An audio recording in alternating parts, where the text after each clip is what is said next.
The assignment was given in silence, stamped with the seal of the Militarum, the ink still wet as if the parchment had bled. None of us spoke when the officer read it aloud, his voice flat, his eyes averted, as though speaking the words carried a curse. We had all heard rumors of it before, whispered between trench fires, muttered in vox static, hinted at by broken men shipped back from campaigns they would never name. They called it the assignment that never ends, the duty every guardsman prayed the Emperor would spare him from, the task no regiment returned from unchanged. The parchment trembled in the officer's hands, though he tried to steal it, and for the first time I wondered if he even feared what was written there. The ink smelled of iron, the kind of scent that clings to wounds, and the words shimmered faintly, like they weren't meant for human eyes. None of us asked questions, because none of us wanted the answers. Orders are orders, but there are some orders you obey, not because you fear punishment for disobedience. You obey because the alternative is worse. And already, though we had not yet departed, though the transports had not yet carried us toward that nameless place, I felt it breathing down my neck. The assignment every guardsman fears. And I knew even before it began that we were already lost. The assignment arrived before dawn, borne by a courier who refused water, and refused warmth, and refused to meet our eyes, as though the parchment he carried might bite whatever hand lingered too long upon it. We stood in the dugout with our breath steaming, and our hearts beating the old regiment rhythm, thump, pause, thump, while the captain broke the seal with a knife that trembled, despite the steel in his voice and his stare. The wax was black, shot through with iron dust that glittered like filings from an executioner's saw, and when it cracked, I swear we all heard something sigh, like a door closing on a cell whose occupant had forgotten their own name. No one spoke the word assignment, of course, because saying them felt like stepping across a threshold you could never return from, a line in the mud that would harden to stone around your boots and keep you there forever. The captain read in silence, brows tightening by fractions we counted as surely as a medic counts heartbeats, and then he nodded once without looking up, a motion small enough to be mercy or surrender depending on who was watching. He passed the parchment to the commissar, who did not say the prayer he always said, did not quote the catechism about faith and fire and purity, only pressed his lips together until they paled like paper and gave the sheet back. Orders are orders, he said finally, but the words came dry and used up, like ration bricks that crumble to dust the moment you touch them, like promises you learned to stop believing when the sky first turned the wrong color. The courier waited without shifting, and without blinking, and without any sign of being a man, rather than a statue in a chapel alcove, and when the captain returned the parchment, the courier bowed as if to an altar, and withdrew without trace. We heard his boots on the boards for 6 steps, and then not at all, swallowed by that strange pre-dawn hush that comes before bombardments fall, when it feels like the world is holding its breath and waiting for a decision it has already made.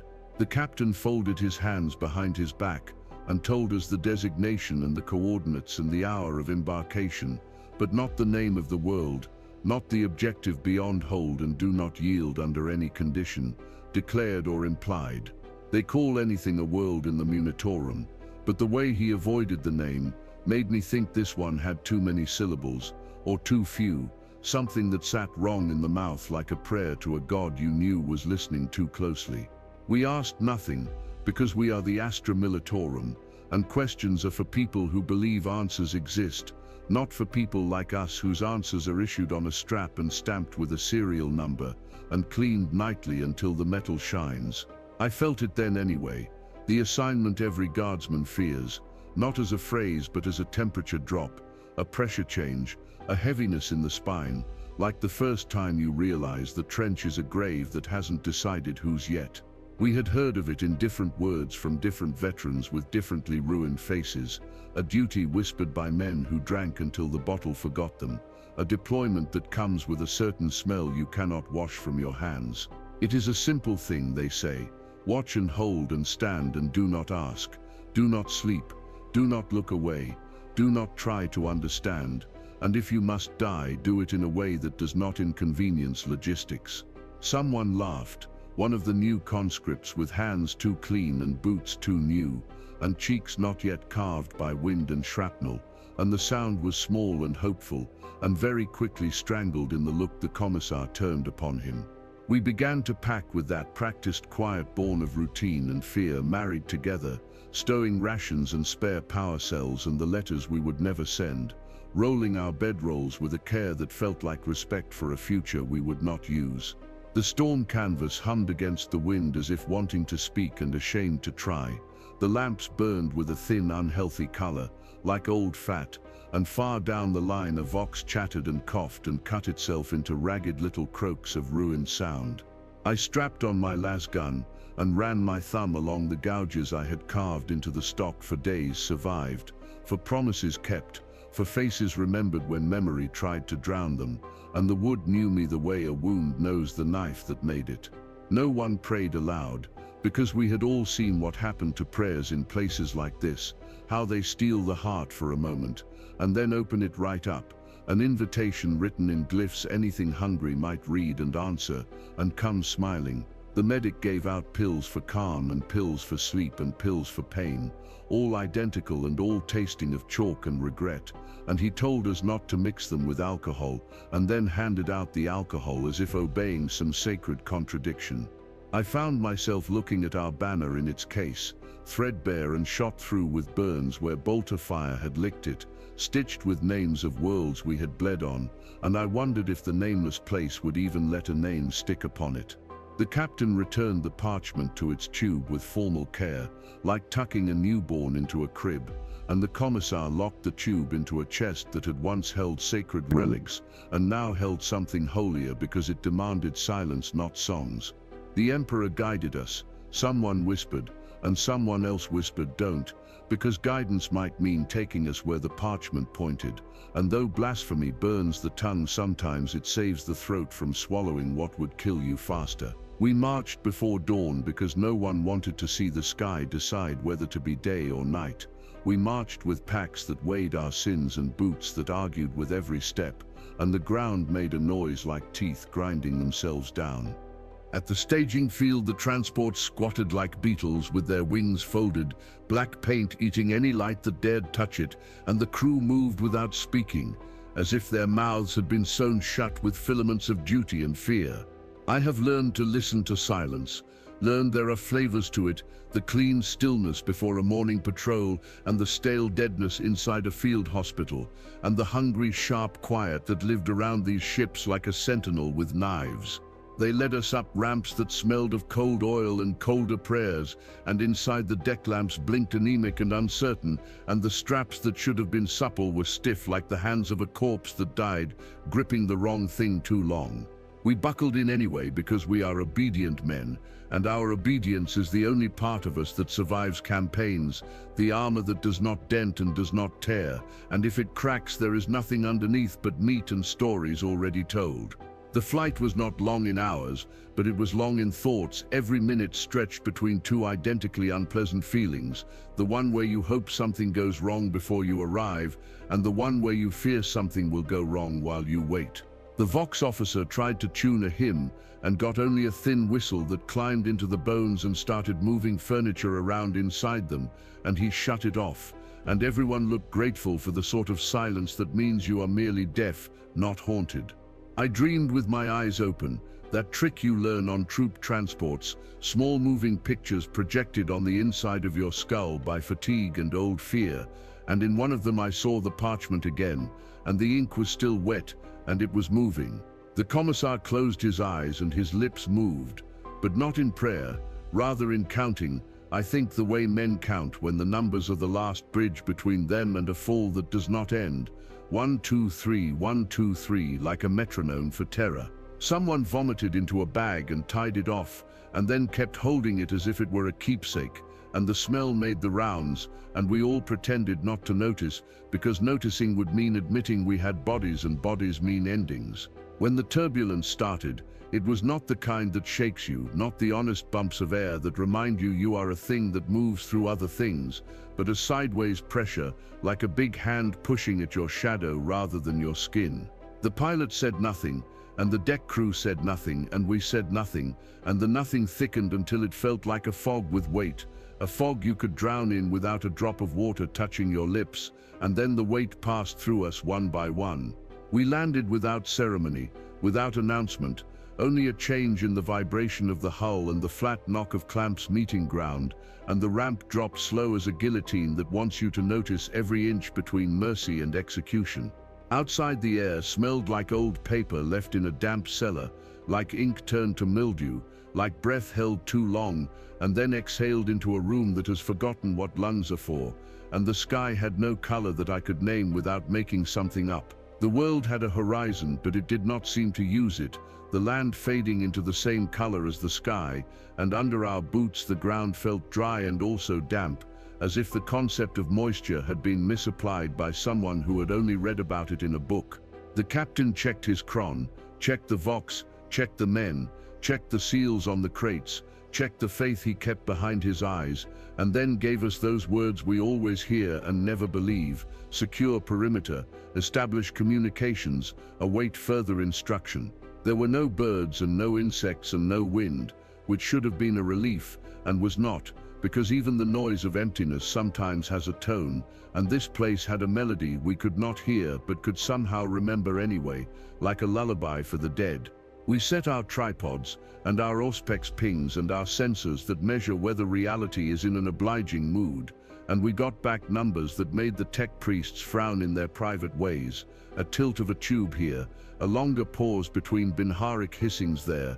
The commissar posted watches he trusted, and watches he distrusted, which is to say he posted everyone, and he took the first hour himself, standing like a statue in a garden no one had planted, eyes at half-mast as if he could see through his eyelids better than open. I walked the inner line with 3 others I had bled beside before, men whose laughter I could recognize even when it was wrapped in sobbing, men whose deaths I had already rehearsed in my head in different orders depending on where the first shell landed. We talked about rations because talking about rations feels like talking about life.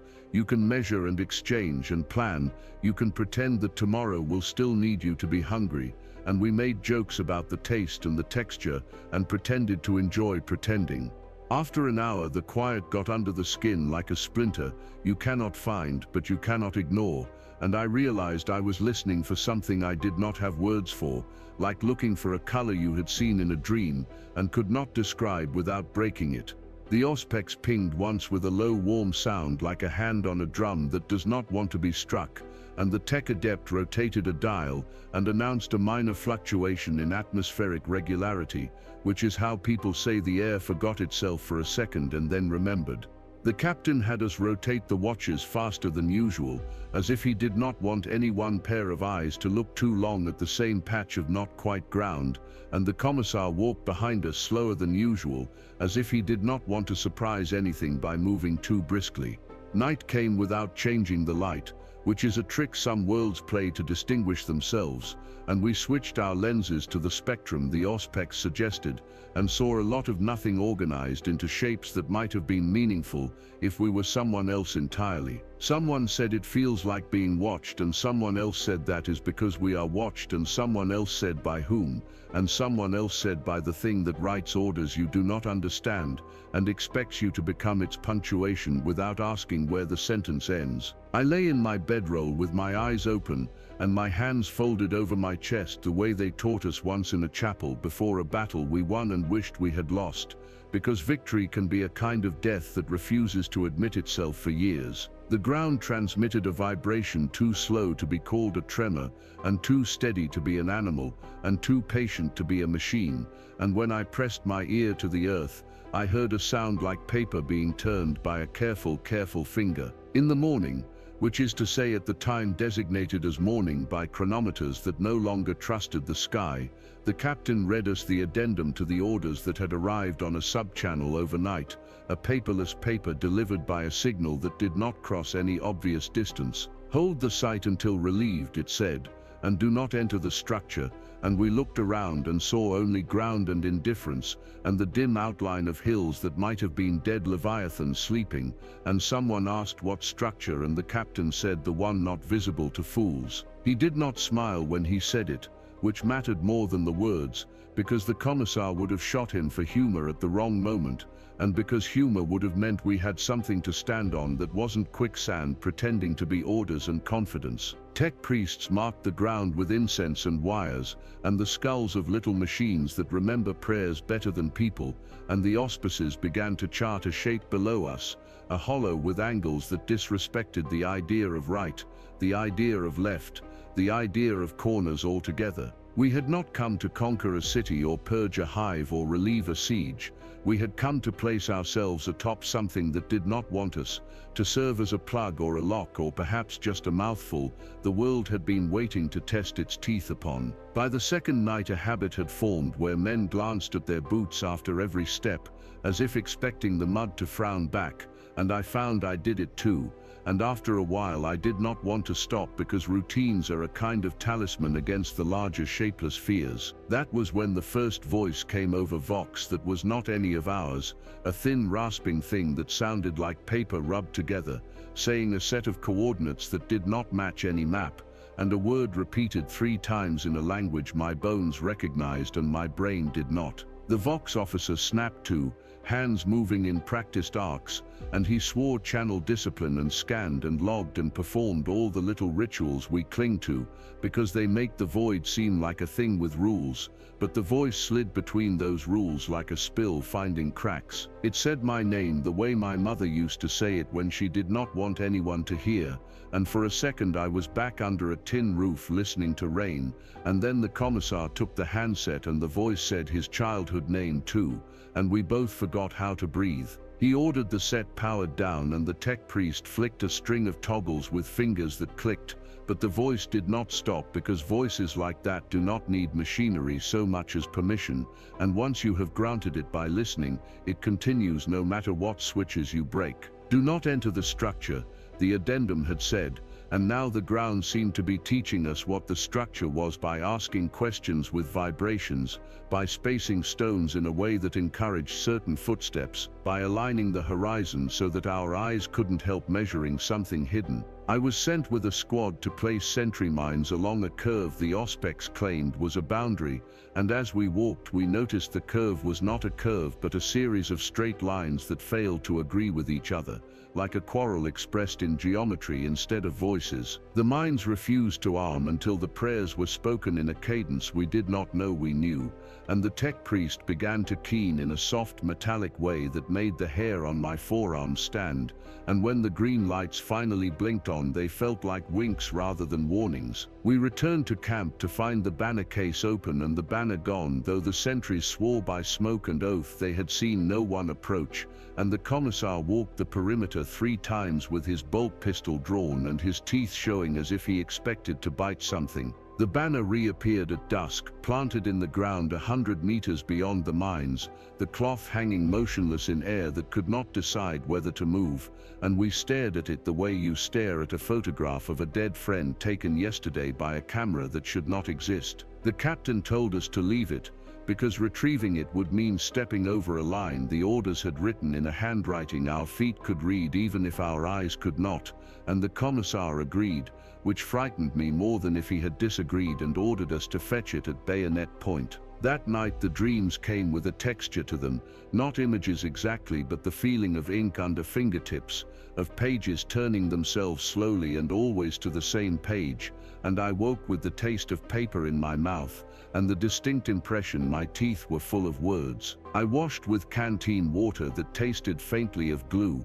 and when I rubbed my eyes my eyelids stuck for an instant as if webbed, and I realized I was afraid of blinking too slowly, because I might open my eyes on a sentence instead of a morning, even if morning meant a sky that lied. Breakfast was ration paste warmed to the temperature of regret, and we ate it with the care of men who suspect their tongues might be being measured, and the priest tried to bless us and forgot the middle of the blessing, and instead recited something about cataloging errors and minor doctrinal adjustments. A wind tried to remember itself and failed, moving our cloaks without moving the air beneath them, and in that moment the Auspex pinged again and mapped a new edge to the hollow, and the hollow overlapped our camp now in several places, and nobody moved for a full 100 heartbeats. The captain convened a meeting without calling it that, the way good officers do when naming a thing would make it heavier, and we stood around the crate with the addendum locked inside and pretended we were discussing logistics. And actually we were discussing whether we were already inside something that disliked guests. Relief is scheduled, the Militarum always says, and we nodded at the rhythm of those words the way men nod to thunder that promises rain. But the Vox officer could not raise orbit anymore, and the pilot of our transport kept his ramp up and his engines idling like a man keeping his shoes on in bed. At midday, a sound rose from below like breath being drawn through 1,000 reeds, gentle and continuous and completely without regard for us, and it lasted exactly as long as it takes to read a page aloud, and then it stopped, and the banner outside the mines fluttered once as if in applause and then stilled. The commissar shot the banner pole with his bolt pistol, and the bolt went in and did not detonate, and nothing tore, and nothing bled, and the cloth rippled with a smile. You could only see if you looked sidelong, so we all learned to stare at the ground with excessive interest for the rest of the afternoon. We took turns asking the captain what the objective truly was, and he took turns answering with the same sentence we had memorized from the parchment, and each time he said it he seemed to believe it a little less, as if the words were being leaned on from some other direction by something heavy and patient. I began writing this in my head because writing helps, because words make shapes, and shapes are things you can stand against. Because if the assignment Every Guardsman Fears is about anything, it is about unshaping you, about erasing the corners where your courage likes to hide and wait for its chance. When I finally put actual words onto actual paper, the ink sank into the fibers too quickly, as if the page were thirsty and I had offended it by not bringing more, and the letters looked a little like the letters on the seal, as if handwriting were a disease that spread by touch given time enough. Third night the stars came out, and they were in the wrong places and also the right places depending on which man you asked. And the priest said the emperor made the stars, and the tech priest said the machine god counts them, and the commissar said neither would save fools who forgot their lines. The ground around the mines had shifted by a degree you could not measure with rulers, only with nerves, and when we walked the perimeter, our boots found new paths they did not remember deciding on, and the auspex printed a scrap of paper with numbers that looked like teeth marks in bread. I went out with a patrol to check a beacon we had placed on a hill that might have been a shoulder blade. When we got there, the beacon was underground and still broadcasting, and the earth above it hummed in a key I had never heard and then knew I would always hear, even in silence.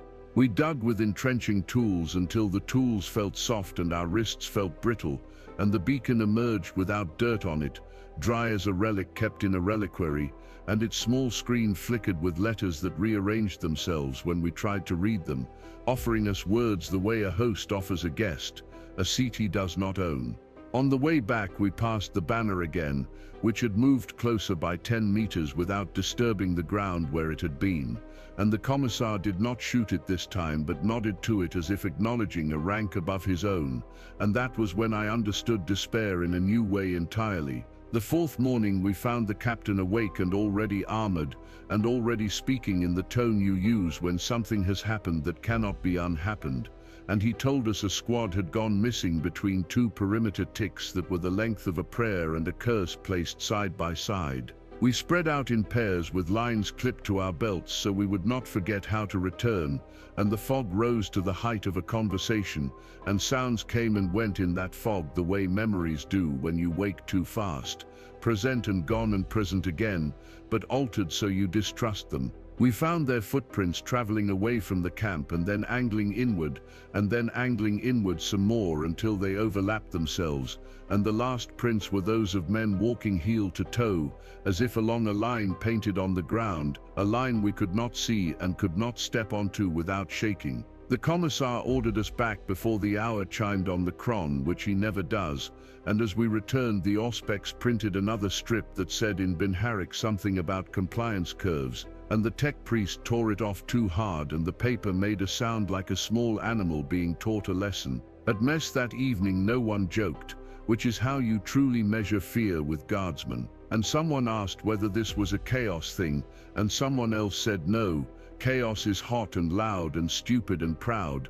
This is something that wants you to be tidy as you die and grateful as you go. The priest tried to lead a hymn again and began coughing ink into his palms, thin black lines like the veins of a leaf, and he laughed, which is never a good sign in a priest, and he wiped his hands on a rag that absorbed nothing and hung it on a peg like a trophy he regretted hunting. When I slept that night, I dreamed of the parchment again, but this time I was the courier and my hands were burned where the seal had sealed itself to my skin, and I walked through trenches where men did not lift their heads because lifting would mean seeing their own orders reflected in my eyes. I woke to the sound of pages turning and found only the wind doing its best imitation of literature, and the banner was now at the very edge of the mines, and the mines had armed themselves to safe mode, as if they did not want to embarrass a guest by exploding under its feet. The commissar stood beside me and did not order me to do anything, which was new and terrible, and he said in a voice like old rope, "We will hold until relieved," and I nodded, because nodding is what keeps the top of your head from coming off when the pressure changes inside your skull. That is the shape of the first days, if days they were, because time has started favoring other loyalties, and I offer it here in lines I hope are straight, even if the world is not. Because writing is a way of choosing to be a person, rather than a function with a regimental designation. The assignment Every Guardsman Fears is not a myth, not a cautionary tale used by veterans to make fresh recruits value sleep. It is a posting with coordinates and routines and meals and latrine duty, and within those routines something else places its own routines, and then you belong to the overlap. Tomorrow we will dig, not because we are ordered to dig, but because the earth has started telling us where the edges are, and edges must be found and measured and named, because if you do not give something a name, it will borrow yours, and then you will not be able to call yourself back. If I do not write again, then know that we are still here, holding, counting, listening, measuring, obedient beyond the point where obedience is a virtue, and into the region where it is simply the last thing left, and if we are relieved, it will be by something we are not ready to call by rank or by grace. Someone asked what the relief signal would sound like, and the Vox officer said, like our mothers calling us in from the rain, and everyone laughed, and the laughter sounded like bracelets falling off wrists, and we were all briefly lighter until we remembered bracelets can also be shackles when tightened. The lights dimmed, then brightened, then dimmed again like eyelids practicing, and the auspex pinged with the rhythm of breath, and the mines clicked to attention and saluted nothing, and the banner outside bowed slightly, as if acknowledging the start of a play we did not audition for, and will never be allowed to leave at intermission. Night again now, or what we have chosen to label as night, and the stars are practicing new positions that will look normal in a week, if we survive that long, and the ground hums the way a throat hums when it is about to speak a truth that will not help anyone who hears it. I will sleep with my lasgun across my chest and my helmet beside my ear, so I can hear what it hears before it decides to tell me, and I will dream gently if I can, and if I cannot I will at least dream in straight lines, because curved dreams are what pull you over edges you didn't see. The captain has given the word that tomorrow we will test the boundary with stakes and thread and good intentions, and the commissar has given the word that we will not step 1 millimeter beyond where the thread tells us, and the priest has given the word that words may no longer apply outside the thread at all. I can taste ink again as I end this, a bitterness that is not unpleasant if you pretend it is medicine, and my teeth ache as if they are chewing on paper they cannot swallow, and somewhere just beyond the mines, a cloth breathes without lungs, and somewhere below us a page waits to be turned without hands. Orders are orders, and ours are to hold, and we will hold, even if what we are holding is our own shape against a pressure that prefers us flat and legible, and when relief comes we will salute whoever comes down the ramp, even if what steps out does not understand salutes and only recognizes signatures. Until then I am a guardsman with a serial number, and a habit of counting steps between stakes in ground that may not acknowledge my boots, and I will add another gouge to the stock of my lasgun for every day the ink does not spill from my eyes, and I will keep my handwriting tidy for as long as I remain someone who writes. The transport smelled of sweat and oil and incense, and something else metallic, a taste that coated the tongue like blood dried too long on a blade. And though the engines droned steady and familiar, there was an undertone that rose and fell like words in a language spoken only by machines that dreamed of bones. We sat strapped shoulder to shoulder, rifles across our laps, packs pressed against our knees, eyes wandering only to the floor plates where scratches formed runes. If you stared long enough, and every man pretended not to notice them, though each of us noticed the way a condemned man notices footsteps outside his cell at night. The commissar walked the aisle without speaking, his bolt pistol heavy at his hip, and his hand brushing the grip often enough that it felt like he was waiting not for mutiny, but for something subtler, the kind of betrayal that comes from inside the skull, and shows itself only in breathing patterns and glances that last too long. When the hatch sealed shut, the world outside was gone, replaced by that coffin-dark sealed atmosphere, a place of air recycled so often it forgot where it had been last, and I swore I could taste the last breath of the courier lingering in it, the one who had carried the order written in blood ink and silence. We lifted off without ceremony, the deck trembling beneath our boots as clamps released, and through the view slit I watched the trench line vanish beneath mist, a scar stitched into the planet with too much haste, and I thought for the first time that perhaps it was merciful never to see a world again, once you left it. The pilot said nothing, only the occasional crackle of Vox repeating course and vector, and yet in between those bursts came faint whispers like someone speaking over the same channel from a much older distance, syllables that did not line up with any tongue we knew, yet pressed into the mind with a weight beyond sound. Sleep did not come, though eyelids lowered and bodies slumped, because the hum of the engines was not a lullaby, but a question repeated endlessly, a vibration that asked, "What are you? What are you? What are you? What are you?" until the mind circled itself like a predator, pacing the same patch of ground too narrow for hunting. One of the younger conscripts broke first, muttering about shadows crawling along the seams of the bulkhead, shadows that moved against the direction of the light, and though no one else confirmed it, no one mocked him either, because all of us felt the air flex as if unseen hands pressed from the outside trying to get in. Meals were issued in ration tubes that tasted faintly of iron filings, and some swore they saw flecks of script in the paste, letters that dissolved on the tongue before they could be read, and the medic told us not to think about it while swallowing, advice easier given than obeyed when the taste lingered like guilt. The priest attempted to lead a prayer, voice echoing through the bay, but each word ended with a strange resonance, as if repeated one beat later in another accent, another tone, and his voice faltered halfway through the canticle of duty, when his own prayer answered him back from the shadows between the straps. I pressed my palms together anyway, not because I believed the Emperor would hear through this iron coffin, but because the act of shaping fingers and words into something orderly gave me a momentary illusion that order existed beyond the parchment sealed in blood, and the orders that bound us like chains we volunteered to wear. The Vox officer worked without rest, trying to filter static from the droning underlayer, but he swore each filter only uncovered more voices beneath, like peeling layers from a corpse that had more faces hidden under its skin, and finally he shut the machine off and sat still, lips moving silently, as if counting his own heartbeat. When the lights dimmed to half power for the long cruise, every face looked thinner, the shadows pooling beneath cheekbones like trenches carved into skin, and some of the men began carving small symbols into their weapon stocks. Not the usual marks of battles survived, but loops and lines that resembled chains without locks. Sleep came like drowning,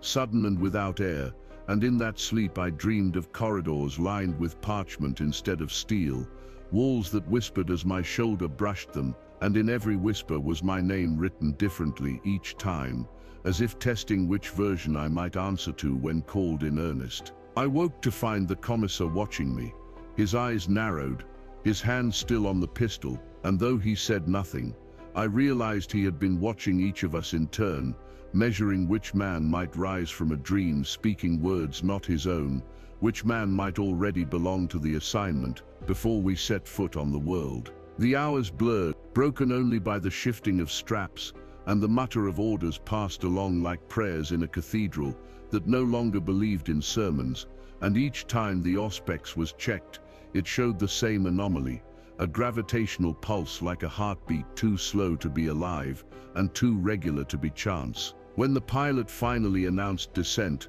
his voice cracked as though forced out, and the ship tilted with a groan like bones settling into a grave, and I pressed my head against the cold wall and thought of every world we had ever landed on, and how none of them had frightened me before I saw them. Through the slit I glimpsed the planet, grey, featureless, horizon blurred into sky, as if someone had erased the lines that divide Earth from void, and for a moment I could not tell whether we were descending or rising, whether we were being drawn downward or expelled upward, and neither possibility comforted me.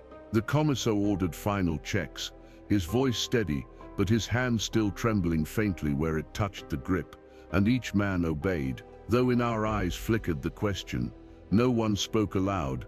Why us, why here, why now, and did the Emperor himself sign the parchment or something else using his script? The landing clamp struck with a hollow clang, and the ramp began its slow, grinding descent, and the air that met us was not air, but parchment-thin atmosphere that carried no wind, no scent, only the heavy impression of being read by something vast, something patient, something waiting. We stood in formation at the foot of the ramp, las guns across our chests, eyes forward, boots sinking into soil that felt less like earth and more like ash, pressed into pages too thick to turn.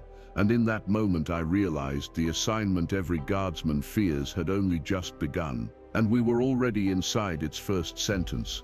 The hangar doors closed behind us with a sound that was not mechanical but organic, like lungs sealing shut against infection, and though the ground crew moved around us with practiced discipline, there was an edge in every motion, as if even they feared lingering too long in the shadow of the ramp that had delivered us into silence. The captain gathered us in a semicircle, his armor sealed but unadorned, his face shadowed beneath the glow lamps that flickered, as though indecisive about whether to burn or not, and in his hands he held the tube with the orders. The parchment locked inside, as though its words might slip out and rearrange themselves across the floor if left untended. We waited for him to speak, every boot planted, every las gun across every chest, every eye fixed forward yet darting at the edges of vision to confirm that others still breathed, that others still sweated, that others still existed in the same reality, because already the world had begun to blur us into silhouettes rather than men. The commissar stood beside him, lips tight, hand on his bolt pistol, gaze locked not upon us, but upon the shadows gathering at the edges of the hangar where lamps failed to reach, as if he suspected the shadows themselves had been listening since before the first order was spoken aloud. The captain unsealed the tube, the hiss of pressure released sharp in the silence, and he unrolled the parchment without glancing down, as though the words were already etched into the back of his eyelids, and he merely performed the gesture for our benefit, a pantomime of command rather than the exercise of it. Mission: secure designated coordinates, establish perimeter, maintain watch, await further instruction, no objective named, no enemy listed, no time frame given, only a duty repeated 3 times in different syntax, as if repetition itself might make us obedient beyond reason, beyond comprehension, beyond the limits of endurance. He spoke those lines aloud with the same cadence he had used for every order we had ever received, and yet there was no weight of command in it, only the echo of a man reading something written by a hand not his own, a voice pushed through him like a ventriloquist's puppet. The commissar added nothing, which was more telling than any sermon, because he was the kind of man who once barked litanies after every directive, reinforcing faith with threats and threats with faith, but now his silence pressed heavier than any hymn, a silence that suggested belief itself had been placed on leave. We shifted uneasily, boots scuffing against ground that was neither soil nor stone, a surface that seemed to absorb sound like cloth, drinking our movements and leaving no echo behind. And already I wondered whether the assignment itself required silence, whether we were being measured by how little we allowed our own voices to matter. One of the conscripts, too new to know better, raised a hand and asked the forbidden question, "Who is the enemy, sir?" And the captain did not answer, only lowered his head slightly as though listening to something we could not hear, before saying at last, "The enemy is whatever would cross the boundary, and the boundary is what we are here to hold." Another asked what boundary, because the auspex showed only empty land and shifting readings, and the commissar's hand fell to his pistol and stayed there, his knuckles whitening, his lips parting just enough to reveal clenched teeth, and the question died in the throat of the man who asked it.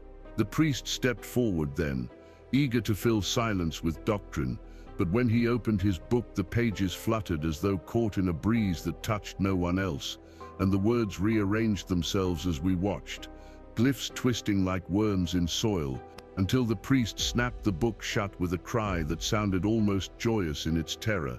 He began to preach regardless, words spilling fast and trembling, but each sentence faltered halfway through, ending with syllables none of us recognized, syllables that stuck in our ears like splinters, and the commissar struck him across the mouth with the back of his gauntlet, silencing him not with anger, but with something colder, as if he feared what might answer. The briefing continued in fragments, questions answered with repetition, repetition delivered without conviction, conviction disguised as routine, and soon it became clear this was not a briefing but a ritual, a litany disguised as logistics, an attempt to trick both us and whatever watched us into believing that duty and faith were still intact. Maps were shown, but the lines shifted as we stared, coordinates rearranging themselves like iron filings under a hidden magnet, and though the captain pointed to one position after another, his finger always ended at the same blank space in the center, the place with no markers, the place with no name, the place every man already knew in his marrow, was where we would be sent. He told us to memorize them anyway, as if the act of pretending the lines stayed still would hold reality in place, and we obeyed, each man etching the shapes into his memory, though already they unraveled the moment we looked away, leaving only vague impressions, like trying to recall the face of a dream. The commissar dismissed us with the usual words, faith, fire, vigilance, but they rang hollow, and we marched out into the half-light of a sky without horizon, the briefing already dissolving in our minds, leaving behind only one undeniable truth. We had been told nothing, and in being told nothing we had been told everything. Because the assignment Every Guardsman Fears does not require clarity, does not require strategy, does not require victory.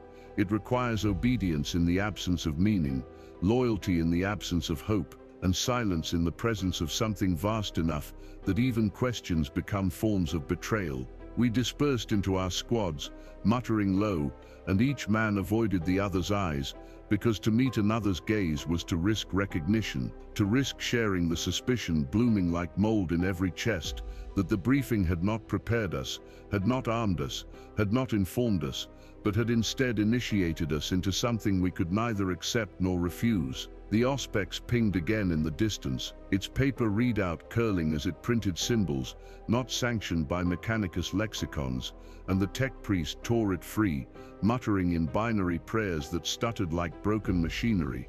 And in that moment I realized we were not the recipients of a briefing, but the subjects of an experiment, and the parchment had not ordered us to victory, but to endurance. The commissar met my gaze briefly then, his eyes sharp as razors, and for a moment I saw fear there, genuine and unguarded, before he turned away and barked the next rotation of watchers, his voice carrying the brittle edge of a man holding himself together by sheer force of denial. The captain rolled the parchment once more, slid it back into its tube, sealed it with a motion too reverent for mere paper, and handed it to the courier who had returned without sound, without footsteps, without breath, and when the man took it his hand burned faintly in the glow lamp, as though ink bled through his skin. We were dismissed then, but no man truly left, because the assignment did not permit leaving, not even for an hour, not even in thought, and though we pretended to disperse we remained gathered, still listening for a briefing that had never been given, still waiting for clarity that would never arrive, still hoping for an enemy that could at least be killed. Instead there was only the boundary, and the boundary was silence, and the silence was our new commanding officer. The hangar doors closed behind us with a sound that was not mechanical but organic, like lungs sealing themselves against infection, and though the ground crew moved around us with practiced discipline, there was an edge in every motion, as if even they feared lingering too long in the shadow of the ramp that had delivered us into silence. We all felt it, the sense that stepping from the transport had not been a simple disembarkation, but a crossing, the kind that leaves your shadow behind on one side and drags your body forward on the other, whether you agree or not. The captain gathered us in a semicircle, his armor sealed but unadorned, his face shadowed beneath the glow lamps that flickered as though undecided about whether to burn or not, and in his hands he held the tube with the orders, the parchment locked inside as though its words might slip out and rearrange themselves across the floor if left untended. He did not open it immediately, though. Instead, he studied us the way a surveyor studies land he knows will not hold foundation, measuring cracks, counting flaws, wondering how many more bricks it will take before collapse. We waited for him to speak, every boot planted, every lasgun across every chest, every eye fixed forward, yet darting at the edges of vision to confirm that others still breathed, that others still sweated, that others still existed in the same reality, because already the world had begun to blur us into silhouettes rather than men. It is strange how silence can do that, make the living seem like outlines, sketches unfinished by a hand that lost interest halfway through. The commissar stood beside him, lips tight, hand on his bolt pistol, gaze locked not upon us but upon the shadows gathering at the edges of the hangar, where lamps failed to reach, as if he suspected the shadows themselves had been listening since before the first order was spoken aloud. He had the look of a man who has argued with silence before, and lost. At last the captain unsealed the tube, the hiss of pressure released sharp in the silence, and he unrolled the parchment without glancing down, as though the words were already etched into the back of his eyelids, and he merely performed the gesture for our benefit, a pantomime of command rather than the exercise of it. His hands shook once, so subtly you could mistake it for a trick of the light, but none of us did. We knew that tremor. It was the one that comes before a man speaks orders he himself does not believe. Mission: secure designated coordinates, establish perimeter, maintain watch, await further instruction, no objective named, no enemy listed, no time frame given, only a duty repeated 3 times in different syntax, as if repetition itself might make us obedient beyond reason, beyond comprehension, beyond the limits of endurance. He spoke those lines aloud with the same cadence he had used for every order we had ever received, and yet there was no weight of command in it, only the echo of a man reading something written by a hand not his own, a voice pushed through him like a ventriloquist's puppet. The commissar added nothing, which was more telling than any sermon, because he was the kind of man who once barked litanies after every directive, reinforcing faith with threats and threats with faith, but now his silence pressed heavier than any hymn, a silence that suggested belief itself had been placed on leave. His silence was not disciplined, it was restraint, restraint of words he did not dare give shape to. We shifted uneasily, boots scuffing against ground that was neither soil nor stone, a surface that seemed to absorb sound like cloth, drinking our movements and leaving no echo behind, and already I wondered whether the assignment itself required silence, whether we were being measured by how little we allowed our own voices to matter. Even the shuffle of boots felt like blasphemy, and we fell still not because of command, but because of instinct. One of the conscripts, too new to know better, raised a hand and asked the forbidden question, "Who is the enemy, sir?" And the captain did not answer, only lowered his head slightly as though listening to something we could not hear, before saying at last, "The enemy is whatever would cross the boundary, and the boundary is what we are here to hold." He did not look at the conscript as he spoke, and in that avoidance lay the entire truth. The captain had no more idea than we did. Another asked what boundary, because the Auspex showed only empty land and shifting readings, and the Commissar's hand fell to his pistol and stayed there, his knuckles whitening, his lips parting just enough to reveal clenched teeth, and the question died in the throat of the man who asked it. Questions were bullets, and here bullets were expensive things that could not be wasted. The priest stepped forward then, eager to fill silence with doctrine, but when he opened his book the pages fluttered as though caught in a breeze that touched no one else, and the words rearranged themselves as we watched, glyphs twisting like worms in soil, until the priest snapped the book shut with a cry that sounded almost joyous in its terror. He clutched the book to his chest as if it had just whispered his true name. He began to preach regardless, words spilling fast and trembling, but each sentence faltered halfway through, ending with syllables none of us recognized, syllables that stuck in our ears like splinters, and the Commissar struck him across the mouth with the back of his gauntlet, silencing him, not with anger, but with something colder, as if he feared what might answer.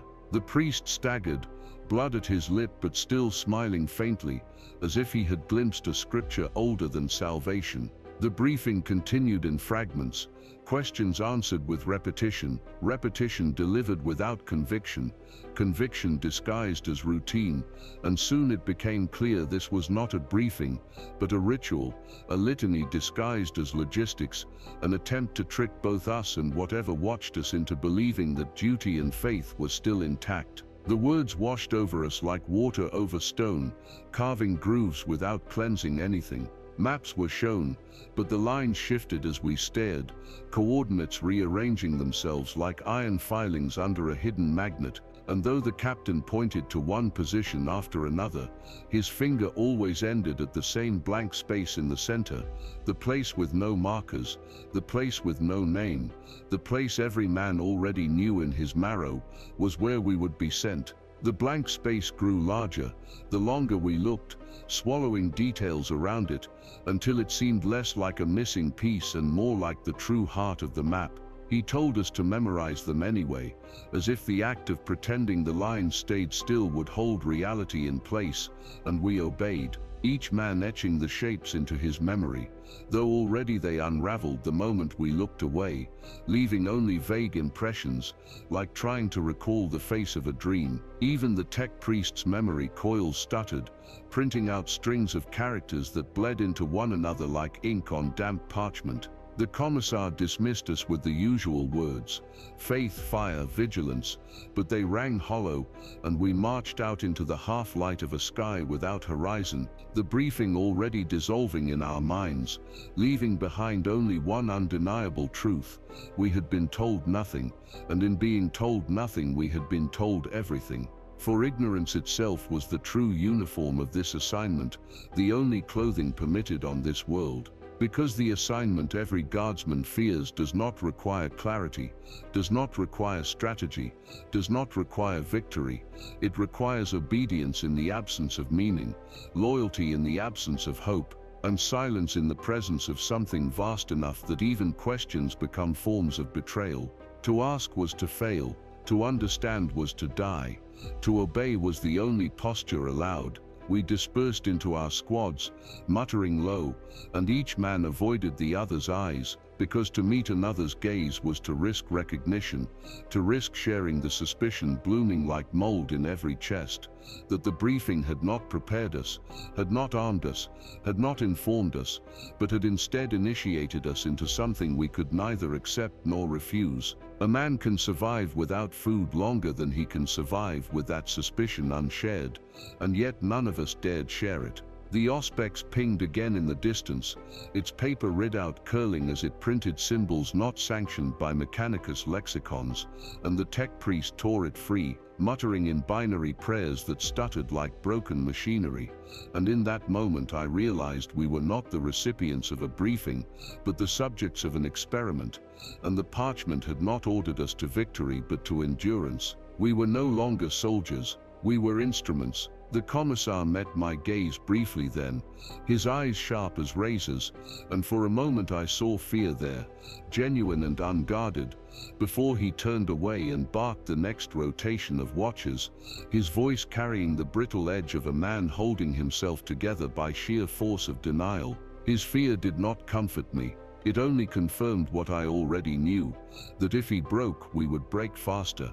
The captain rolled the parchment once more, slid it back into its tube, sealed it with a motion too reverent for mere paper, and handed it to the courier who had returned without sound, without footsteps, without breath. And when the man took it, his hand burned faintly in the glow lamp, as though ink bled through his skin. We watched him walk away, and did not hear his steps. The hangar doors never opened. He simply faded into the distance like a sentence unfinished. We were dismissed then, but no man truly left, because the assignment did not permit leaving, not even for an hour, not even in thought. And though we pretended to disperse, we remained gathered, still listening for a briefing that had never been given, still waiting for clarity that would never arrive, still hoping for an enemy that could at least be killed. Instead, there was only the boundary, and the boundary was silence, and the silence was our new commanding officer. The first signs came quietly, as they always do, too small to name, too subtle to resist, the kind of cracks that look like scratches until the wall falls and buries you, and by then it is too late to remember where the fault line began. We had not been here long, a few cycles of sleep and wake that did not match the sky, and already the world was writing on us in ink we could not see but could taste at the back of our throats. The lamps in camp began to flicker, though the power cells were fresh, bright one moment and guttering the next, as if a giant hand were pressing down on them, in rhythm with a pulse none of us could feel with flesh, but all of us sensed in marrow.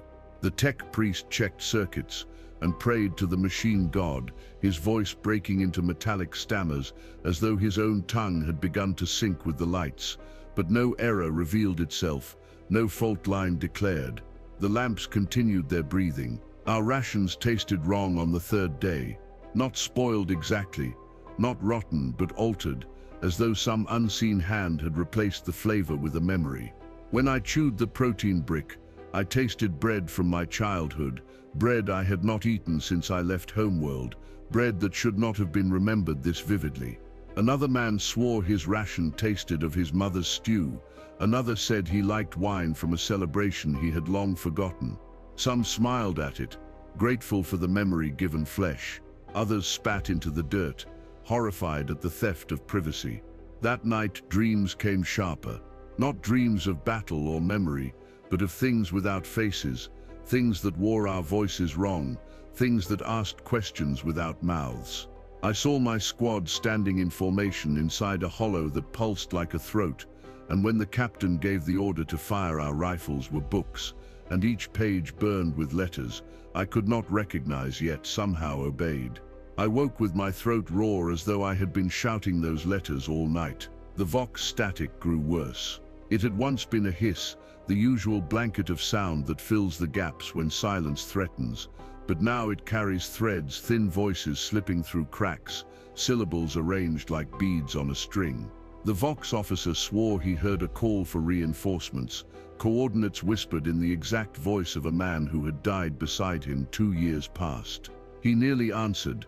The commissar slapped him across the mouth and ordered the machine silenced. But still we heard the whispers long after it was off, whispers in our ears, whispers in our teeth. It was then we began noticing the absence of ordinary things. No wind, no insects, no sound of boots crunching unless we forced ourselves to listen for it. A man coughed, and it echoed not outward but inward, as if the air swallowed the sound and kept it, adding it to some collection for later.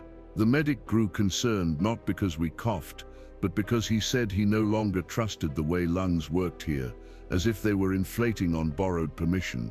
The commissar grew sharper, eyes bloodshot, jaw clenched. He began pacing the perimeter at all hours, muttering under his breath, as though he recited litany after litany, but every few lines he faltered and substituted other words, softer words, words I did not recognize but which made my skin crawl when I caught them. He was unraveling, though he did not know it yet, or perhaps he did, and that was worse. The priest stopped reading from his book. He still carried it, still pressed it to his chest, but when asked for blessings he only whispered fragments. The Emperor, he would begin, then trail off into silence, or worse, into words no one else recognized. Once I swore I heard him murmur, "The ink chooses the page." When I confronted him later, he smiled with cracked lips and said, "You must have dreamed it." Perhaps I had. One night a sentry vanished, not killed, not dragged away, not torn apart, simply gone. His boots were still planted by the stake, his rifle leaning against it, his helmet on his head, but his body was not inside the armor anymore. The straps were still fastened, the vox beads still hummed, but where there should have been flesh, there was only dust, like paper burned too fine to leave ash. The commissar ordered silence, swore us to report it as equipment malfunction, but we all knew that was the first disappearance, and after it no man stood watch alone. We paired up, tied cords around our waists, dug our boots deeper into the earth as if anchoring ourselves.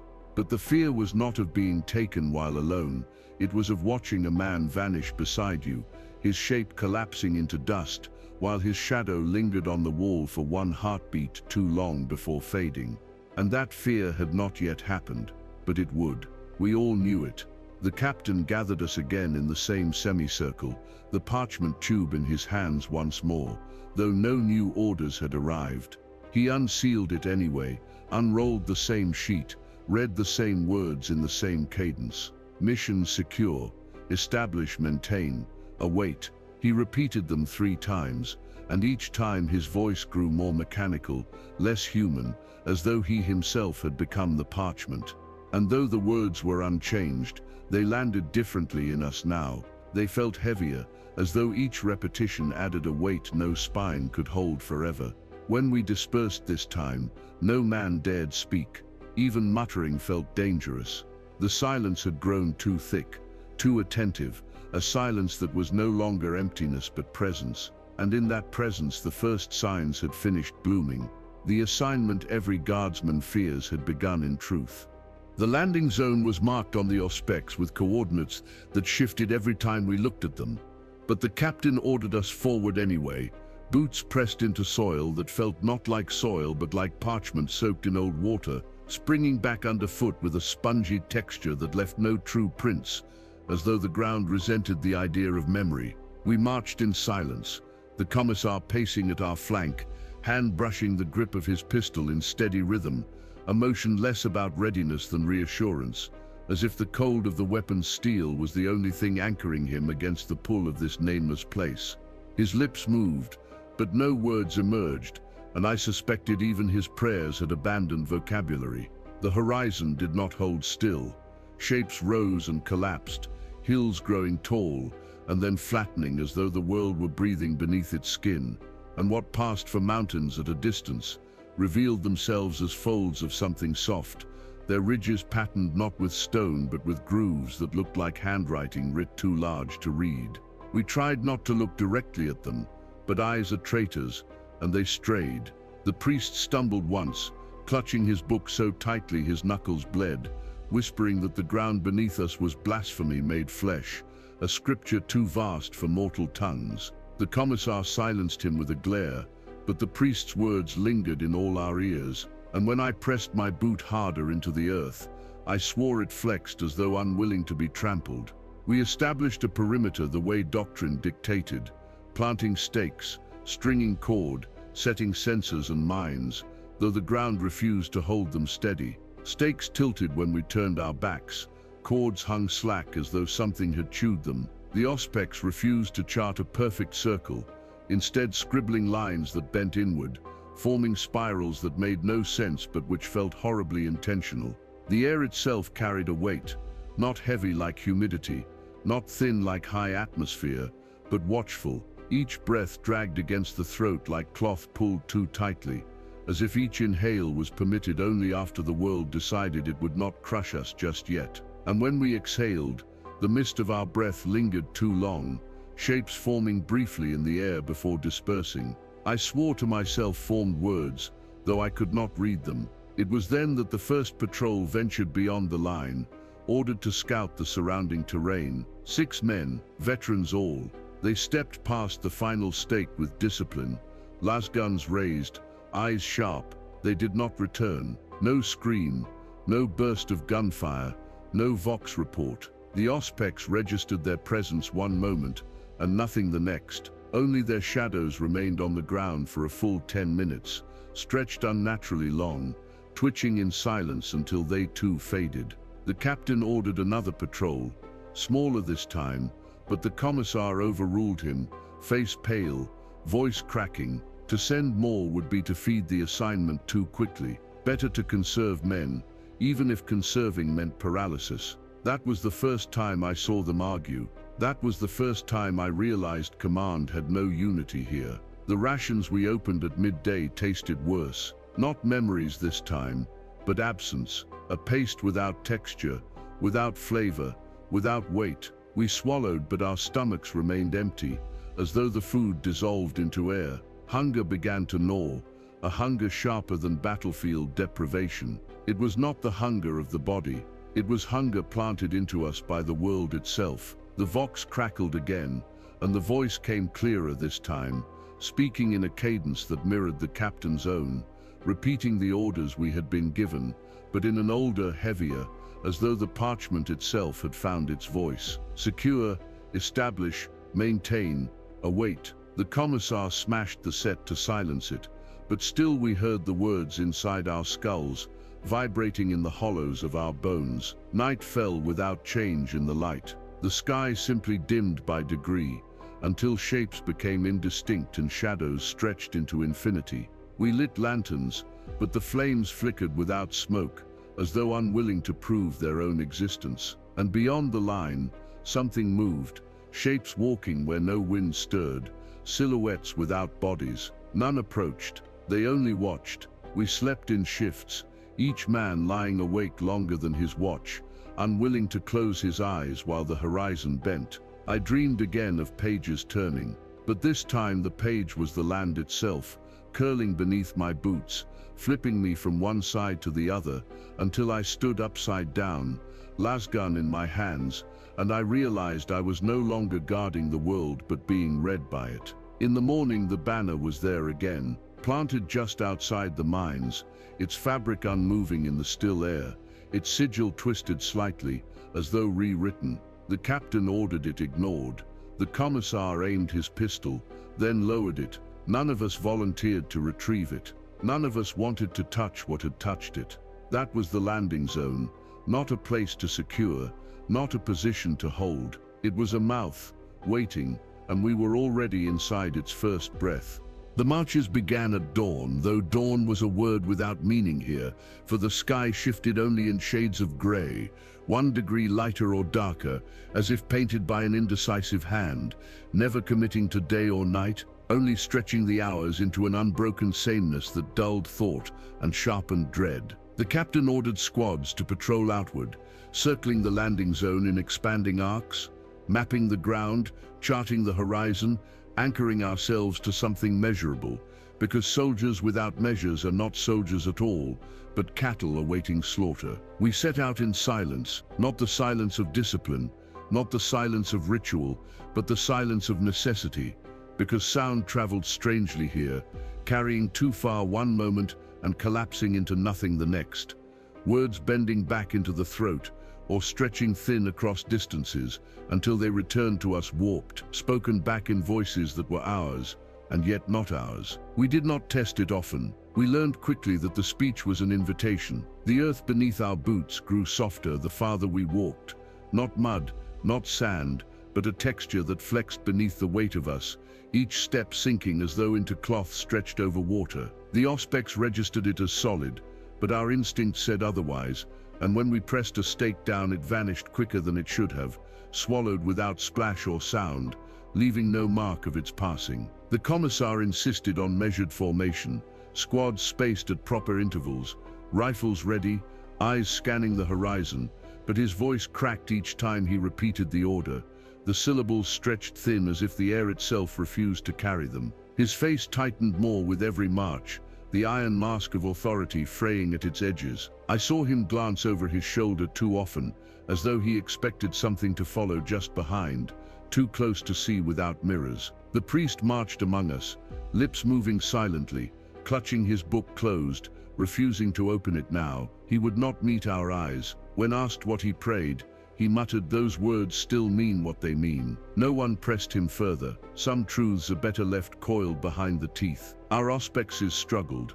Pings came back in jagged bursts, terrain shifting between readings, hollows appearing where moments before there were rises, lines bending inward, until our maps spiraled like the scrolls of madmen. One squad swore they walked a straight path, yet found themselves back at camp without turning, their boots caked with soil not from the landing zone, but from somewhere else, darker, wetter, reeking faintly of ink. The commissar called them liars, the captain said nothing, and the silence between the two weighed heavier than any punishment. As we marched, we noticed the absence of sound more keenly. No bird calls, no wind, no rustle of movement, only the faint hum beneath the ground, steady, patient, like a machine at rest or a heart too vast to hear with ears but too close to ignore with bones. Sometimes it slowed, sometimes it quickened, and each time we adjusted our breathing unconsciously, sinking to it until we caught ourselves and stopped, gasping as though dragged out of water.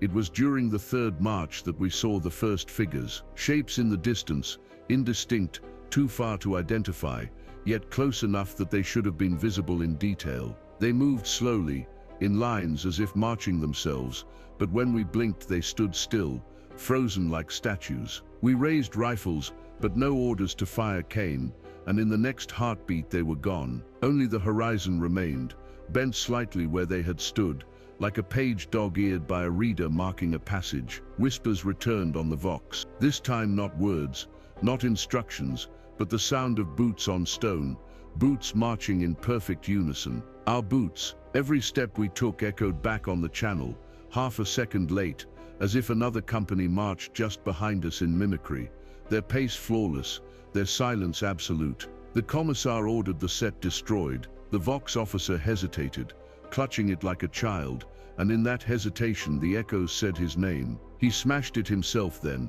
tears cutting down grime. By the fifth march fatigue set in, not from distance, for we had marched farther on worse worlds, but from weight. The air itself pressed against our shoulders like packs loaded with invisible stone. Men stumbled though they carried nothing. Eyes blurred, muscles shook. The medic swore the air carried no toxins, no deficiency, and yet every step felt like dragging chains through water. It was not fatigue of the body, it was fatigue of being permitted to exist here. On the seventh march, we found remnants, not ruins of buildings, not wreckage of war, but objects scattered like breadcrumbs, a helmet of design no regiment claimed, smooth and featureless, filled with fine dust that smelled of parchment, a rifle whose barrel looped back into its own stock like a serpent devouring its tail, a boot that left no sole but bled ink when cut. The commissar ordered them burned. The fire sputtered without flame, producing only smoke that hung low and refused to disperse,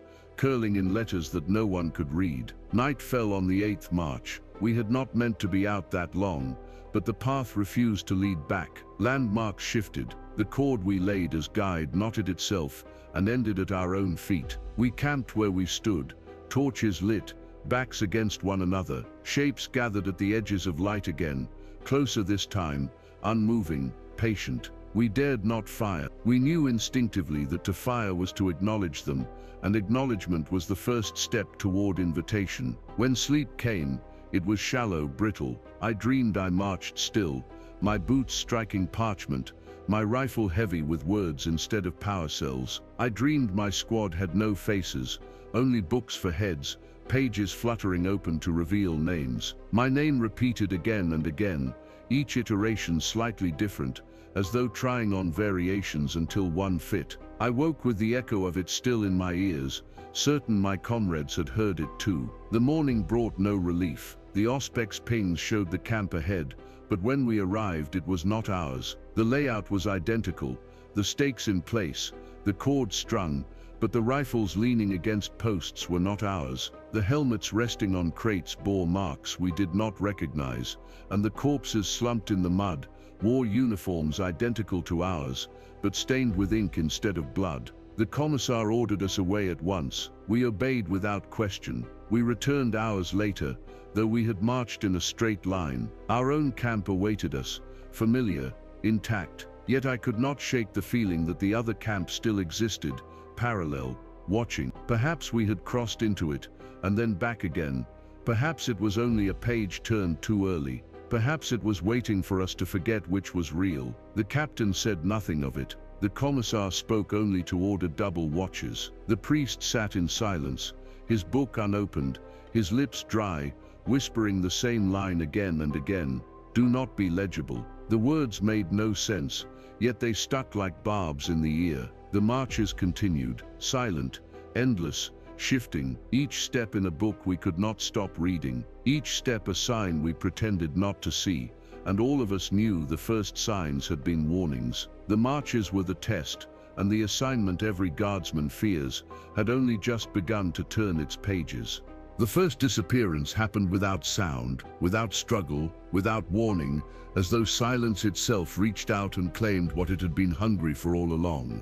We were returning from the outer line, packs heavy with soil samples that the tech priest insisted were necessary, though no one truly believed in their purpose anymore, when Trooper Raoul simply was not there. He had marched beside me, close enough that his shoulder brushed mine with every step, his breath fogging faintly in the grey air, his boots striking ground in rhythm with mine, and then he was gone. I did not stumble. I did not turn my head away. One moment he was there, the next moment he was not. His boots remained in the mud, upright as though still worn, his lasgun slung across his back as if he had simply become too light to hold it up. His helmet clattered to the ground last, the chin strap still fastened, the interior filled with a fine dust that glowed faintly when disturbed, like the ash of a parchment burned in secret. I froze. Everyone did. Not a cry, not a curse, not even the hiss of breath between teeth. Because to speak would be to confirm it, and confirming it might make it happen again. The commissar stepped forward at last, his jaw clenched, eyes darting between us, as though measuring which of us might be next. He barked a single word, march, and so we did, leaving the boots, leaving the lasgun, leaving the helmet filled with dust. That night 2 more vanished. They had been posted on the eastern perimeter, side by side, tied together with cord as regulation demanded. When the relief squad arrived, they found the cord still taut between the stakes, but where the men had been there was only air. Their rifles leaned against the cord, safety catches engaged, straps unbuckled, no prints in the soil, no struggle, no sign of passage, only absence, neat and deliberate, as if cut out of the world with a blade. We doubled the watches again, pairs replaced by squads, cords tied tighter, men forbidden from straying even an arm's length. Still the vanishings continued. A man sharpening his bayonet one moment was a pile of dust the next, his weapon falling silent to the ground. Another mid-sentence in a joke, his words cut short, the laughter of his squad choking into horror as they stared at the empty boots where he had stood. The commissar executed 3 men that week, not for vanishing, but for panic. One had fired his lasgun wildly into the mist after his bunkmate disappeared in front of him. Another had begun screaming his own name over and over, as though to remind himself of its shape, until the commissar silenced him with a bolt round. The third had tried to flee the line, running straight across the cordon into the mist, his body unraveling before the eyes of his squad, but the commissar claimed the shot anyway, swearing it was necessary to preserve discipline. Yet even the commissar was not immune. I saw him one evening, pacing the edge of camp, his lips moving as though reciting catechism, and I followed close enough to hear. He was not praying, he was whispering names, not of saints, not of martyrs, not of litanies, the names of the men who had vanished, repeated, over and over, as though he believed speaking them might anchor them, as though he feared forgetting them would erase him next. The priest broke completely. His book never opened again. He carried it still, but the clasp remained sealed, his fingers caressing the cover as though afraid to see what it might now say. He muttered instead to himself, prayers without scripture, litanies without faith. Do not look directly. Do not be noticed. Do not be legible. He repeated those phrases until they infected our minds, and soon we caught ourselves whispering them too, even as we mocked him for madness. The captain tried to keep formality. He gathered us at dusk, reciting the same orders from the parchment as though their repetition might stave off collapse. Secure, establish, maintain, await. He said the words with a face carved from stone, but I watched his eyes flicker over us, and I knew he was counting how many had vanished, counting how many were left, counting how long until the regiment was gone entirely, swallowed by silence and dust. Then came the worst night, the night when men vanished in groups, 5 on the western watch, gone between one heartbeat and the next. Their lasguns dropped in a neat row, as if set down deliberately. The cord is still tied, stakes still firm, 5 helmets resting in the dirt, each filled with that same fine dust. The auspex registered nothing, no disturbance, no anomaly, only absence clean and absolute. Panic spread after that. Men refused to sleep, sitting awake with eyes bloodshot, clutching rifles to their chests, as if weapons could hold them here. Others tried to carve their names into their arms with knives, as though anchoring themselves to flesh would keep them from being unmade. Some whispered that the Assignment Every Guardsman Fears was not a mission at all, but a sacrifice that we were the offering, and the vanishings were its method of consumption. The commissar tried to stem it with threats, but his voice cracked each time he raised it. The captain did not intervene. He stared at the horizon instead, as though already half vanished himself, and the priest only laughed softly, muttering, "Pages turn, pages turn, pages turn." By the end of that week we were fewer by 30 men erased, their belongings left behind as proof, their absence a hole in the air we could not fill, and worse than their loss was the certainty gnawing in all of us. The disappearances were not random, they were selected. Something was reading us, line by line, choosing which sentences to erase, leaving the rest to stumble on, until the book closed. That was the first disappearance, not the last, never the last. The assignment had only begun to feed. The fog had always been there, a grey veil clinging to the horizon, but in those first days it only lingered, patient, unwilling to touch the camp directly. It circled instead, as if testing us, as if waiting for permission. And though we told ourselves it was a trick of the atmosphere, a natural formation of vapors rising from soil, none of us believed it. We had all fought on too many worlds to know the difference between weather and presence. By the 8th night, it crept closer, not in a rush, not in a roll of storm or sudden tide, but with the slow, deliberate confidence of something that already knew the outcome. It thickened around the perimeter stakes, pooling where our minds had been planted, swallowing their blinking lights until they appeared like stars sinking into an ocean. The auspex registered nothing, blank air, yet our teeth ached, and our skin prickled, and our breath quickened in unison, as though responding to a signal none of us could hear but all of us felt. The captain ordered lanterns lit, but the fog devoured their glow. The beams reached only a meter before collapsing, the light itself bending inward, pulled toward something deeper within the mist. We could see our comrades' faces only in fragments, the glint of an eye here, the outline of a jaw there, each man broken into pieces by the curtain that now pressed against us. We clutched our rifles tighter, though none of us dared fire. Instinct screamed that to shoot would be to acknowledge, and acknowledgement was invitation. Shapes moved inside the fog. At first only suggestions, vague silhouettes too far to identify. They drifted left, then right, never advancing, never retreating, as though pacing. We stared too long, and then the shapes sharpened. Men or things wearing the shape of men, tall, broad-shouldered, their strides eerily synchronized. One moment they were distant, the next they stood closer, without crossing the space between. My stomach clenched.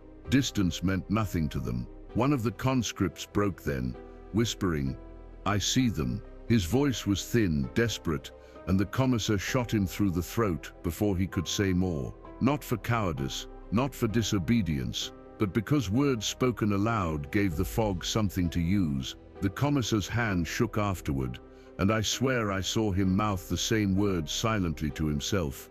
"I see them, I see them, I see them." The priest laughed suddenly, sharp and broken, clutching his sealed book. "Readers," he muttered. "Not watchers, readers." He repeated it until the commissar struck him down, but even bleeding from his lip, the priest grinned through his teeth. "We are legible," he said. "Every step, every breath, every silence, ink upon a page." None of us met his eyes after that. Then came the first approach. A shape detached itself from the fog, stepping closer, becoming clearer. It was not tall, not monstrous, but man-sized, familiar, too familiar. When it reached the edge of light, I recognized the outline. It was Trooper Raoul, the first man who had vanished. His helmet gone, his face obscured by mist, but his stride unmistakable. He walked calmly, lasgun slung at his shoulder, boots leaving no sound. We froze, every rifle raised, but none fired. He stopped just beyond reach, his body flickering at the edges like a candle flame in the wind, and when his mouth opened, no words came, only a rustling, the sound of paper turning. Then he lifted a hand, pointed toward the horizon, and dissolved back into the fog. The Auspex pinged immediately after. Coordinates appeared on its readout, new, alien, spiraled inward like handwriting curving into itself. The tech priest hissed in binary prayers, his voice cracking, but he did not tear the paper strip this time. He stared at it, trembling, until the commissar tore it for him.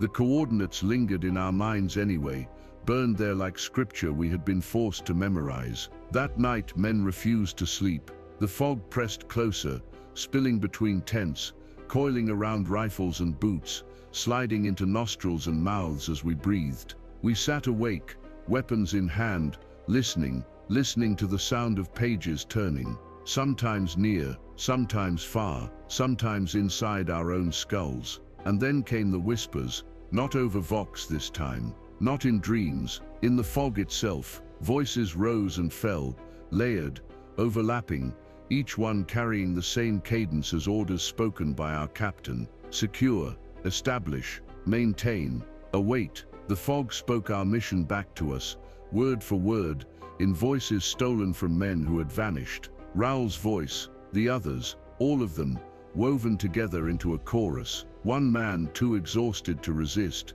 answered aloud, acknowledged. His voice broke, and in that instant, he was gone. His boots remained upright, dust spilling from within. His lasgun fell, inert, his helmet rolled to a stop, the chin strap still fastened. The fog curled where he had stood, pleased as though fed. The captain barked an order to hold fire, but his words sounded frail against the whispering. The commissar stepped forward, bolt pistol raised, his teeth bared in fury. He fired into the mist, round after round, detonations shaking the air. Each bolt exploded in silence, the sound swallowed before it reached us. The fog rippled, figures shifting within it, moving closer, then retreating, then closer again, like waves testing a shore. When the commissar's weapon clicked empty, the fog stilled. No figures, no whispers, only silence, heavier than before. The commissar reloaded with trembling hands, his face pale, his jaw clenched. No one spoke of his failure. We feared giving the fog more voices to borrow. Dawn came, or what we called dawn, though the sky remained gray. The fog lingered, thicker now, camped at our perimeter like a siege. None of us dared step beyond it. Patrols ceased. The captain did not order another. We were trapped, penned inside an invisible page, the margins closing tighter with each passing hour. And though no one admitted it, every man felt the same truth gnawing in his chest. The fog was not waiting to attack, it was waiting to finish reading to us. The fog lingered around the perimeter, silent, patient, its edges curling like fingers pressed against glass. And though the commissar swore it had not moved closer since the night before, we all knew it had. It pressed against us without pressing, its stillness heavier than a charge, its silence louder than artillery. We dared not look too long at it, looking for permission. But even as we tried to avoid it, the fog found a new way to reach us, through the Vox. At first it was static, the usual hiss and crackle of interference that every guardsman knows well enough to ignore. But the hiss grew teeth, splitting into layers, forming rhythms. The Vox officer bent over the set, tuning, adjusting, muttering Binharic ciphers beneath his breath, until he froze. He lifted the handset, eyes wide, and whispered, "They're calling us." We crowded around, though none wanted to hear. The static cleared, unraveling into a voice. Calm, familiar. It was the captain's voice. Not the captain standing among us, but the captain speaking from the machine, his cadence exact, his tone unbroken. Secure the perimeter, establish the cordon, maintain vigilance, await further orders. The very words we had already been given, repeated in perfect imitation. The captain himself went pale.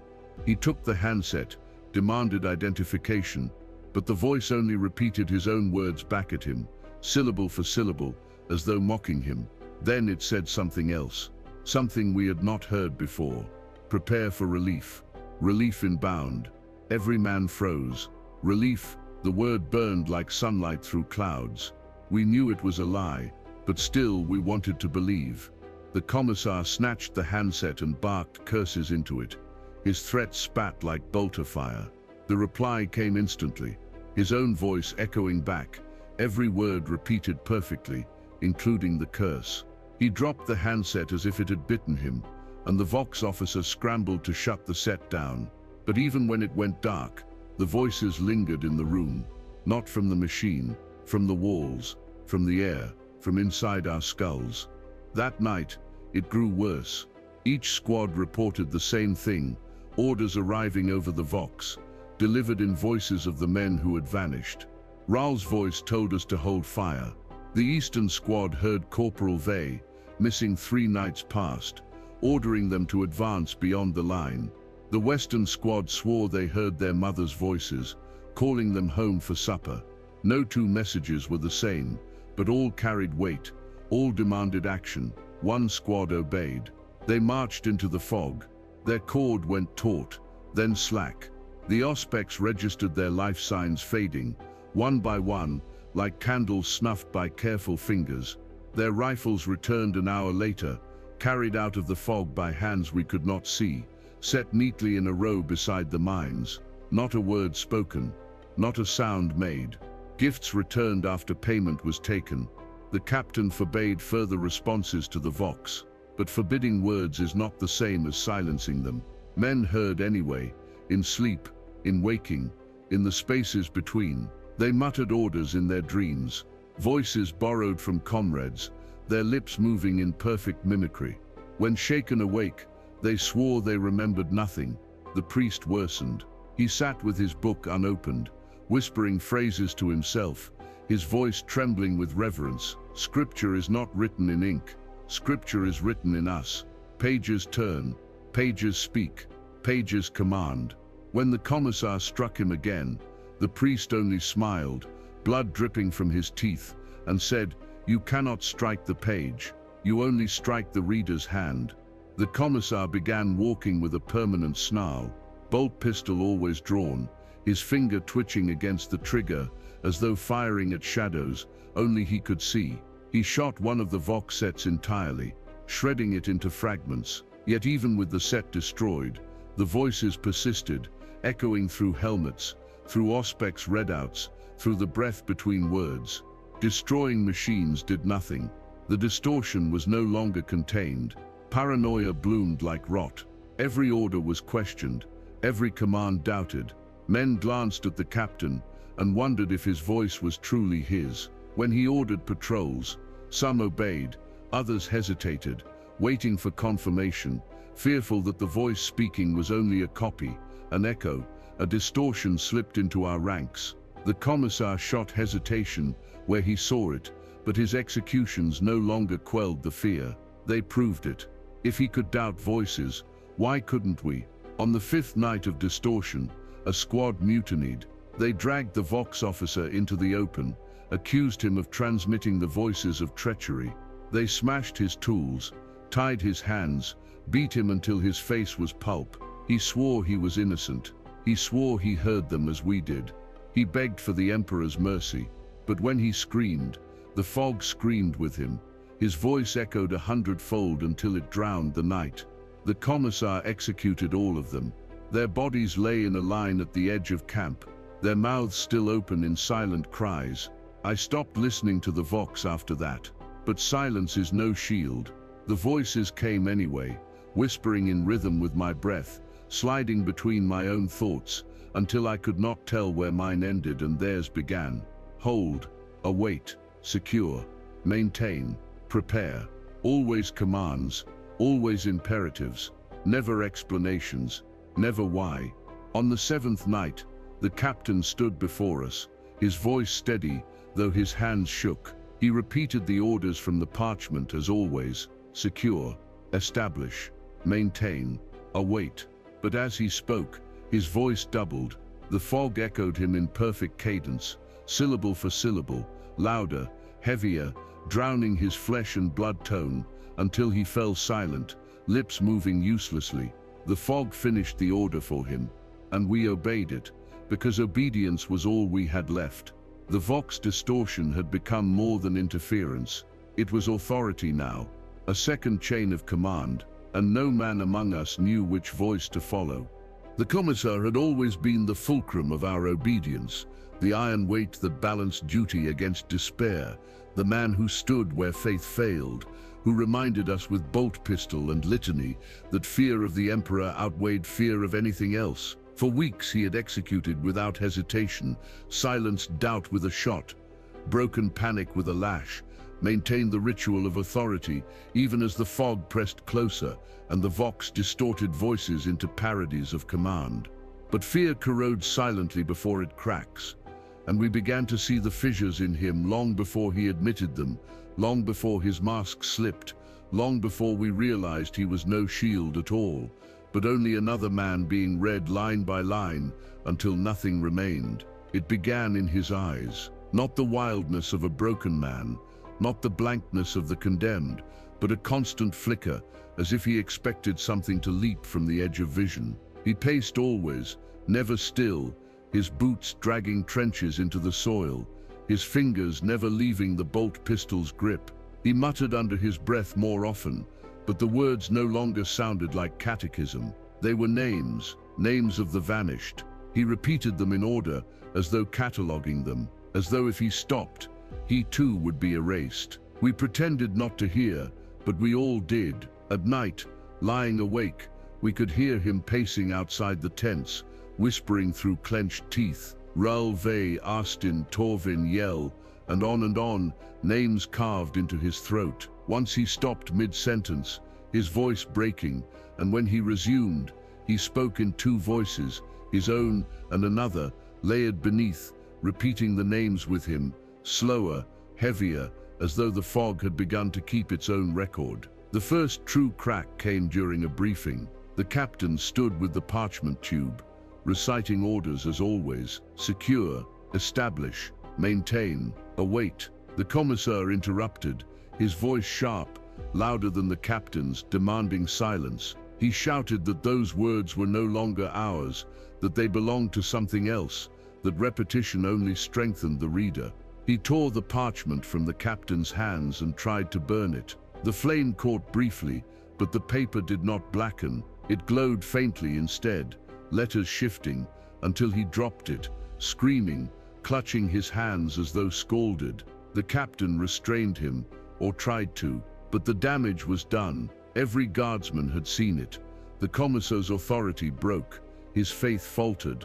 He tried to recover, tried to bark orders as before, but his voice cracked, his eyes flickered, and though we still obeyed, it was not obedience born of respect. It was obedience born of terror, not of him, but of what had broken him. Then came the night he fired into the camp. The fog had pressed close again, figures moving just beyond the line, whispering through the vox in his own voice. He staggered from his tent, pistol drawn, eyes wide, screaming that they had breached. He fired into the air, round after round, explosions lighting the mist. Men scrambled awake, rifles raised, but there was nothing, only silence. The commissar turned then, bolt pistol sweeping across us, accusing us of betrayal, of collusion, of being legible to the reader. He would have executed half a dozen men if the captain had not struck him down with the butt of his rifle, knocking him cold. From then on, the commissar was watched as closely as the fog. He awoke bound, his pistol confiscated, his jaw bruised. He raved for hours, whispering about the assignment, about the parchment, about the truth none of us wanted to name. He said we were not soldiers, not defenders, not even sacrifices. We were ink, we were text, we were the story being told to something vast and patient. And when it finished reading us, it would turn the page. The priest listened to him. That was the worst part. The priest, who had been broken long ago, who muttered nonsense about pages and scripture, nodded at every word, smiling as though vindicated. The captain silenced them both with threats, but the seed had been planted. Men whispered at night, passing the commissar's words in secret. We are not soldiers, we are ink. The commissar grew quieter after that, but it was not silence born of restraint. It was the silence of a man who had glimpsed the ending of his own sentence and was simply waiting for it to be read aloud. He stopped pacing, stopped muttering names. He sat instead, staring at the fog, lips pressed tight. His hands trembled always, but he did not weep. He only waited. The end came during a patrol. He insisted on joining, demanding to prove himself, to reclaim authority. The captain allowed it, perhaps out of pity, perhaps out of desperation. We marched in silence, the fog curling at our flanks, the auspex humming its broken prayers. Then the commissar stopped. He stared into the mist, bolt pistol raised. He said a single word, name. His voice cracked. The fog answered. It spoke his childhood name, a name none of us knew, a name he had buried long ago. He dropped his pistol. He walked forward, eyes wide, lips parted. The captain ordered him back. He did not listen. He stepped past the cord into the mist. We fired. Last rounds hissed through the fog, but he did not fall. He did not bleed. He simply vanished, as though the page had finally reached his line and erased it. His boots remained upright. His pistol lay beside them. His hat tumbled into the mud, but his body was gone. The fog curled, pleased, and withdrew slightly, as though sated. The commissar was gone. Our iron weight was removed, and in his absence the balance tipped. Fear had no fulcrum now. Discipline had no teeth, and the assignment Every Guardsman Fears fed more eagerly in the vacuum he left behind. The commissar's disappearance did not free us. It chained us heavier, without him pacing the cordon with a bolt pistol and threats. Without his voice cutting through panic, there was nothing left between us and the fog but the captain's orders, orders that now trembled in the air like old paper ready to tear. Yet the parchment inside its case remained, indestructible, a weight we could not set aside, and it led us forward with words we no longer trusted but could not disobey. The auspex had been pinging for days, each strip of data curling from the machine like tongues of burned scripture, and though the tech priest hissed in denial, his binharic chants breaking into static, he could not hide it any longer. The readings all pointed downward, not outward, not toward enemy positions, downward, beneath us. The assignment had not stationed us here to hold ground. We were here to hold what slept below it. It began with tremors, gentle at first, like the earth shifting in restless dreams. Our boots vibrated, canteens clinked, lanterns swayed, then deeper, heavier, as though vast lungs pulled in breath beneath the soil. Men dropped to their knees, pressing their ears against the ground. They swore they heard it, the rasp of inhalation, the thunder of exhalation, the heartbeat of something buried. The captain ordered silence. He could not silence the earth. When the first collapse came, it swallowed a tent whole. One moment the squad lay within, muttering, sleeping, staring at lanterns that refused to cast shadows. The next, the ground beneath them sagged and tore, the canvas collapsing into the moor. Their screams lasted only seconds. Then the hole sealed, smooth as paper folded shut. We dug furiously, clawing at soil with entrenching tools, but the ground resisted, closing faster than we could open. Only a strip of canvas returned, chewed and damp, the regimental number smeared into nonsense. The captain ordered exploration. He had no choice. The parchment's words burned through him, though his voice cracked when he gave them. Secure, establish, maintain, await further instruction. The Auspex printed another coil of paper, each digit bent into spirals, coordinates pointing directly to the place where the collapse had been. The captain's hand trembled as he unrolled it, but still he gave the order. We would dig. We formed work squads, picks and spades, shovels and drills. We struck the soil, but it resisted. Not hard, not stone, soft, too soft. It parted reluctantly, like flesh resisting incision, and closed around tools when we withdrew them. Men cursed as picks came free slick with dark moisture. The stench rose thick and cloying. Copper and ink, rotten paper mold, a smell that coated tongues until water tasted of nothing but ash. The deeper we went, the less the ground resembled ground. It pulsed, not visibly, but felt. The walls pressed against our shoulders, not collapsing but flexing, as though testing us. Dirt grains clung to skin like letters, staining hands black. The priest wept openly, muttering that we were not digging. We were being allowed in. His book rattled in his grip, as though something inside wanted out. The captain ignored him. Orders demanded obedience. On the seventh day we broke through. The shovel punched downward and found not soil but emptiness, the sound of hollow resonance echoing upward, like a bell struck in a cathedral. The ground beneath us groaned, and then it tore. A pit opened, vast and sudden, swallowing the entire dig line. Men tumbled, ropes snapped, screams cut short by darkness. I fell with them, lasgun clutched to my chest, breath ragged as the world tilted. We landed not on rock but on something softer, something that gave slightly beneath weight. The lantern swung, illuminating a cavern not carved but grown. The walls glistened as though wet, etched with lines too deliberate to be natural, too chaotic to be crafted. Glyphs, spirals, letters that writhed at the corner of sight. They covered every surface, pulsing faintly, veins glowing beneath them, alive with slow rhythm. The pit stretched beyond lantern light, vast, endless. The ceiling arched high above, ribbed like the inside of a colossal chest cavity. The floor sloped downward in spirals, a staircase of earth descending deeper, curling into blackness. And from that blackness rose the sound we had heard all along. Breathing, slow, patient. Each exhale pushes against skin. Each inhale pulls thoughts inward. Men panicked. Some scrambled for ropes, clawing at walls that flexed and refused to hold.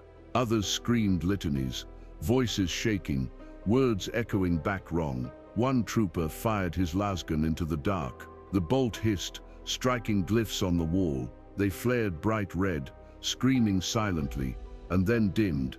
The trooper's face shriveled instantly, dust pouring from his mouth as though sucked dry by the letters he had burned.